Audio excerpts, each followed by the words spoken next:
Today we're going to talk about dating men with baggage. So, if you've been in a significant relationship in the past that broke up, but you're coming back into the dating game and you're looking for the love of your life, you're in the right place. We're here to help you. So, let's start talking about dating men with baggage. For instance, Okay. Freddie was dating me and I had baggage. Lots of it. And baggage can come in many, many forms. Yeah. And so we're going to go through a number of them. And I think you're going to get a lot out of this because it'll really help you develop that relationship and know what you're getting into, which is super important because life's going to change once you have a new partner in your life. Absolutely. So it's really important if you are dating somebody who has children, whether they're young or even adult children, that makes a difference. Definitely kids affect the relationships. And number one, you need to know how many kids they have, their ages, and what your responsibility will be with the children.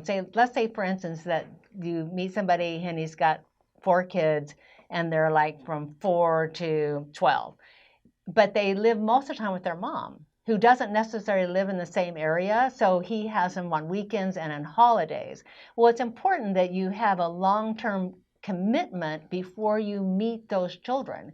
You need to know that this relationship has a chance of making it because you're committed to each other in a loving way. And you don't want to be introducing yourself to their children when it's too upsetting for the kids. It's just going to be like, oh, we're going to date for 3 months and then it's going to break up. Right. Don't do that. Yeah. That really affects the children in a negative way. And we see that happen a lot. Yeah.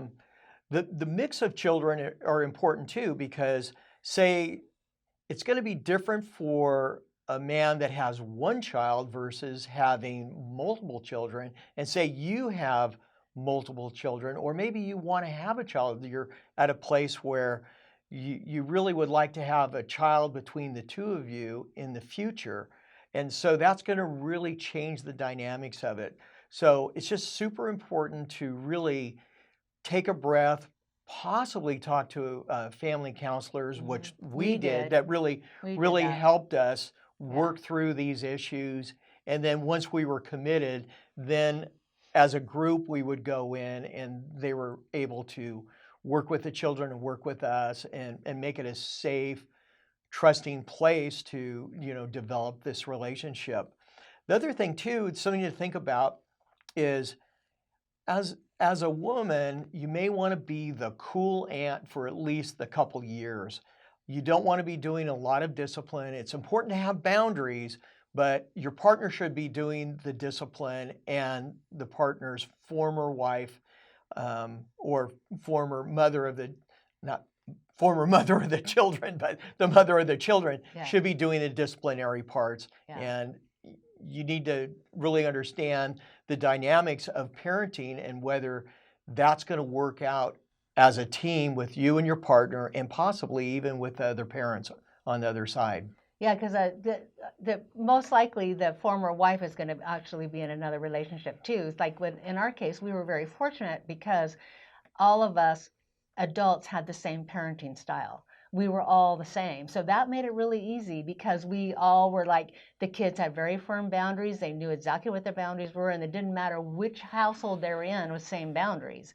We don't see that all the time. Sometimes we have really loose parenting on one side and then very, very strict parenting on this side. As the new wife coming in or the new partner coming in, it's really important to stand back and just not participate. Let the parents raise the kids. The other thing is that if they have adult children, we have seen couples where they've gotten together, the kids are all adult, go, oh, no problem at all because they're adults. Yeah, no.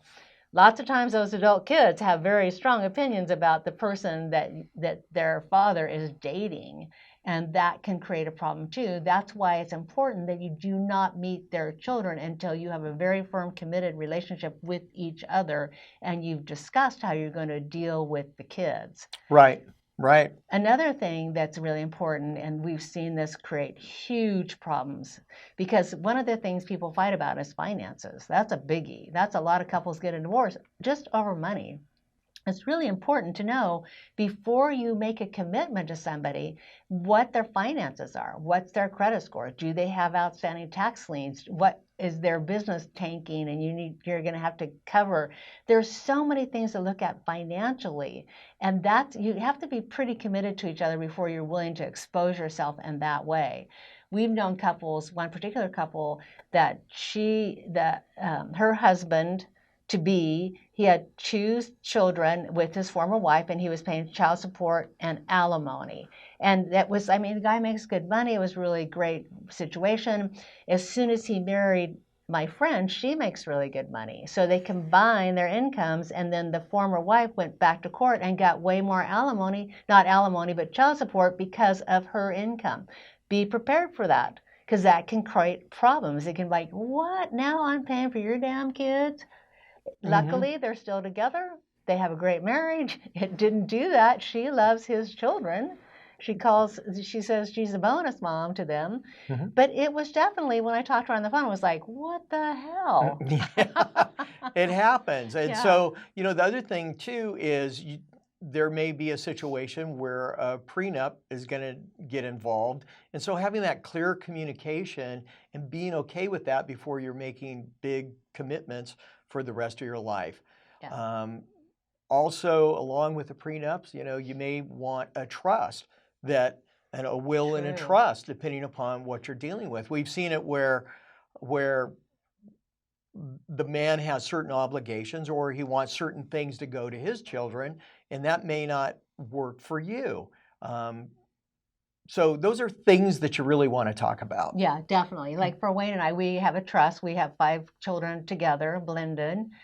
And so we have a trust, and in our trust, we're very specific about who the successor trustees are after we both pass away and how the money's going to be split between 5 kids. No problem. It's very clear.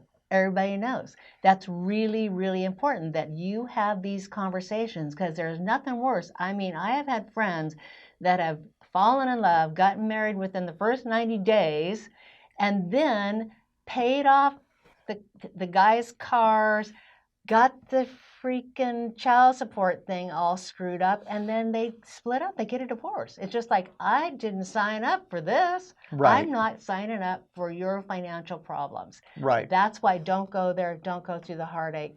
Be honest with each other. Dirt honest. If they don't want to talk about it, then that's not somebody you want to be with. Exactly. And we're not saying that things can't work out, because they do, but you've got to have a step-by-step understanding of what it takes to unwind some of this stuff and what the roles are going to be.